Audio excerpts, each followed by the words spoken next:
Good morning, St John's School, and welcome to those people who I've never seen before. I realise this is a new school year, and some people have moved on to other schools, and others have joined St John's.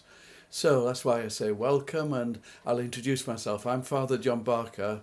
I'm the vicar of All Saints Harrow Weald, which is the church which is just along the road from St John's Stanmore.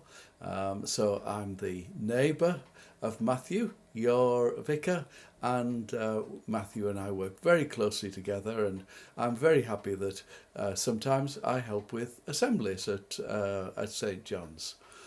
And this morning I've been asked to lead the assembly thinking about answering a question: who was John the Evangelist? So that's our challenge for today, to think about St John the Evangelist and to learn a little bit more together about who he was and what he did. So, to answer directly the question, who was John the Evangelist, the short answer is actually we don't really know for certain exactly who he was, because it was 2,000 years ago, and so there's no videos of him, and he didn't have an Instagram account. Can you believe that? So we don't know for certain who he was, but we do know that he existed. So if we don't know for certain who he was, how do we know he existed? Well, I'll tell you a little bit more about that in a moment, but just let's take an example from now. So, who is this? Now, I don't think we need to stop the recording to see if you know the answer, because I'm guessing everybody knows it's Emma Raducanu, the young girl from London who won the American Open last Saturday evening. Yeah, we know who she is, but we don't know her exactly. Maybe if some of you grew up in Bromley, yeah, maybe there are one or two of you who know more about her, but the majority of us, we don't know exactly who she is. But we do know that she exists, because now in 2021 we're able to watch her on the television, we're able to follow her on Instagram or on Facebook or her Twitter feed. So we don't know her exactly, but we do know that she existed. So that's just the same as for John the Evangelist. Now, John the Evangelist. I'd like us to stop the recording in a moment, because I want to ask the question, and we would have discussed it together if I'd been able to be with you. Anybody know what an evangelist is? So if we can stop for a moment and then see what your ideas are of an evangelist. So, what did you think? I googled it at home because I wanted to get an official definition, and Google tells me that an evangelist is a person who tries and wants to convert others to a belief in Jesus Christ, especially by talking about him, preaching about him. So, when we know that John was an evangelist, we know he was somebody who was passionate, wanting to share his belief in Jesus, and he did a lot of talking about it. John didn't only talk about his faith, he wrote about it also. Does anybody know how many books John the Evangelist wrote in the Bible? So let's stop for a moment again and see how many you think. If you don't know, have a guess. So, what did we get? Well, the correct answer is 5, we think. And again, we don't know exactly because it's so long ago, but we think John the Evangelist wrote the Gospel according to St. John, and then 3 letters, which are known as the first letter of John, the second letter of John, and the third letter of John. And then the very last book in the Bible is called the Book of Revelation, And in some of the older translations, it's called the Revelation of John, John the Evangelist. So we think that John the Evangelist, wrote 5 books in the Bible. What else do we know about John the Evangelist? Well, there's one very famous story from the Bible from the time when Jesus died, and I'm wondering if you know why John is mentioned. At the time Jesus was on the cross, he was almost on the edge of death, and he started talking to the people who were there at the bottom of the cross. Let's stop again and see if anybody can remember or anybody knows why John is mentioned and spoken to by Jesus when he was dying on the cross. Okay, so what did you think? Well, I can tell you what the correct answer is.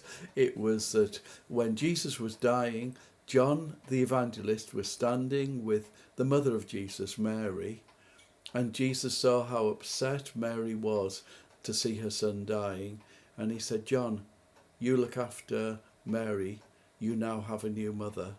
And he said to Mary, "Mum, you now have a new son, John."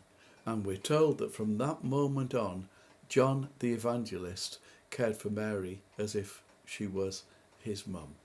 So that's something else we know about John the Evangelist. So what's emerging is that even if we don't know exactly who John the Evangelist was, we do know quite a lot about his life. So one last question. Yep, he was an evangelist, but why did they call him John the Evangelist? It's a bit strange. Why didn't they just call him, John Barker or John Jones or John Smith or John Thompson? Well, or John Radicanu. At the time of Jesus, families didn't have family names. They just had first names. Now, at the time of Jesus, John was a very common name because it meant gift of God. And so a lot of families used names like Isaac and David and Emmanuel and John. And so if there were a lot of Johns, those Johns were given different names. So if you were a shepherd, you'd be John the Shepherd. If you were a tanner, you would be John the Tanner, and so on. John the Evangelist was known but like that because he was obviously very good at sharing the good news. Now there's another John at the time of Jesus who is mentioned in the Bible a lot, and he was known as John the something else. So stop again and see who can say who that other John was. John the what? Okay, I hope you got this one because it's very well known. John the Baptist, of course, because that John became very well known because he used to baptize people in the river, the River Jordan, of course. And so he was known as John the Baptist or John the Baptizer. Now, this separation and identification of people by what they do is actually a very good idea, because in some countries, even to today, they don't have family names. In the little remote villages, people just have individual, their first names, their Christian names. I remember when I was working in Eritrea, it was still the case in the country. They didn't have family names. And so I checked into a hotel when I arrived as John Barker, but all the staff called me Mr. John. And it seemed that a few weeks before I'd been there, there'd been another John staying in the hotel who was also known as Mr. John. And one day somebody called from the coast, a little town called Asmara, wanting to speak to Mr. John. And of course, it was the John who'd been staying before. I didn't know anybody in Asmara, but the staff was saying, Mr. John, somebody was calling for you. You missed a call. And I could not convince them that it wasn't for me. So it would have been much better if I'd been known as, I don't know, John the Vicar or John from All Saints or something, and then at least they would have been able to differentiate me. So it is a good idea to have a description if we don't have a family name. And you know, if you get a description like John the Evangelist, it's something to be proud of. Because if everybody knew him as John the Evangelist, that means he must have been very good at sharing the story of Jesus, with the way he spoke and the way he wrote, and by his example. And so there is an example for us all here. The example for us all is it confirms how important it is for us to think about how we are, what we say, and what we do, because people do notice, and especially God notices.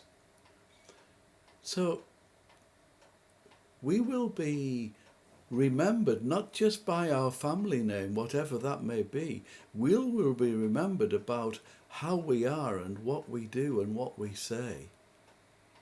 And John the Evangelist can help us to remember that, because we don't know exactly who he was, but we read about him in the Bible, we read what he wrote in the Bible, and we remember him because of what he did and what he said and what he wrote, even if we don't know exactly who he was. So, it's a lesson for us all. Let's be very careful in what we do and in what we say, because people notice and God notices. And it must be better if they remember us as being good, not as being naughty and tricky and devious. So, John the Evangelist can give us a very good example in our lives. That's it for today, St. John's. St. John's, you see, your school is named after St. John the Evangelist. Even if we don't know who he was exactly, we think enough about him to name even our church and our school after him. Is that wonderful? Just imagine being remembered like that. And we can be, but we have to be careful in everything we do and everything we say. So St. John the Evangelist gives us a real challenge to follow in our lives. Okay, St. John's, have a lovely day, lovely week, and I hope to really see you before long. Bye for now.